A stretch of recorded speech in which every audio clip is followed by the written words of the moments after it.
देशी गायींची ओळख राजमाता गोमाता अशी असेल। भारतीय संस्कृती जपणाऱ्या देवाभाऊंच्या महायुती सरकारने हा निर्णय घेतलाय। या संबंधीचा शासकीय अध्यादेश नुकताच जारी करण्यात आला आहे। महाराष्ट्रात देशी गायींच्या संख्येत वाढ करून त्यांचे संवर्धन करण्याच्या दृष्टीने देशी गायींच्या पालन पोषणासाठी पशुपालकांना प्रेरित करण्यासाठी हा महत्त्वाचा निर्णय घेण्यात आला आहे। राज्यात देशी गायींच्या संवर्धनासाठी प्रति गाय प्रतिदिन 50 रुपये अनुदान देण्यात येईल। गोशाळांना अत्यल्प उत्पन्न असल्याने त्यांच्या मदतीसाठी हा निर्णय घेण्यात आला। या योजनेची अंमलबजावणी ऑनलाईन पद्धतीने केली जाणार आहे। यासाठी राज्यातील प्रत्येक जिल्ह्यात गोशाळा पडताळणी समिती असेल। या निर्णयामुळे गोमातेचं रक्षण होणार आहे। गायीला गोमातेचा दर्जा देण्याची प्रलंबित मागणी महायुती सरकारने पूर्ण केल्याने हिंदुत्ववादी संघटनांनी महायुती सरकारचे आभार मानले आहेत। भारतीय संस्कृती जपणारं महायुती सरकार।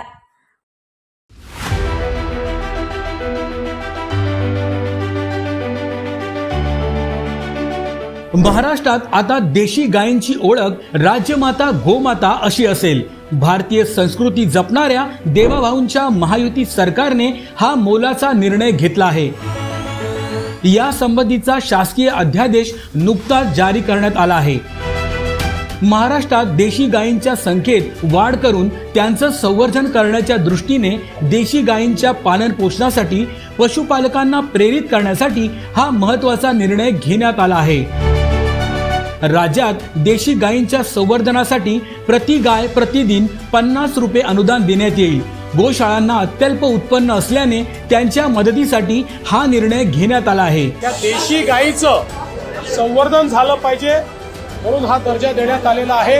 आणि एवढंच नाही तर ज्या ठिकाणी पांजरपोळ आहे, ज्या ठिकाणी व्यवस्था आहे, अशा ठिकाणी देशी गायीच्या चाऱ्याकरता मदत करण्याचा निर्णय देखील राज्य सरकारने घेतलेला आहे।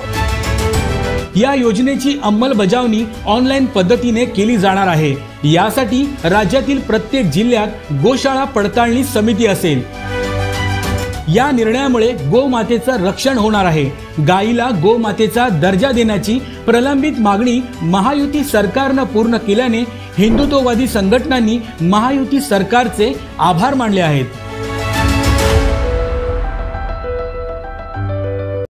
Video reporter Ashwini Ilage, KTV news, Mumbai. आपल्या परिसरातील बातम्या आमच्यापर्यंत पोहोचवण्यासाठी स्क्रीनवर दिलेल्या क्रमांकावर संपर्क साधू शकता। दूरध्वनी क्रमांक 9833235011। त्याचप्रमाणे अधिक माहितीसाठी स्क्रीनवर दिलेल्या KTV न्यूजच्या ईमेल ID वर देखील संपर्क करता येईल।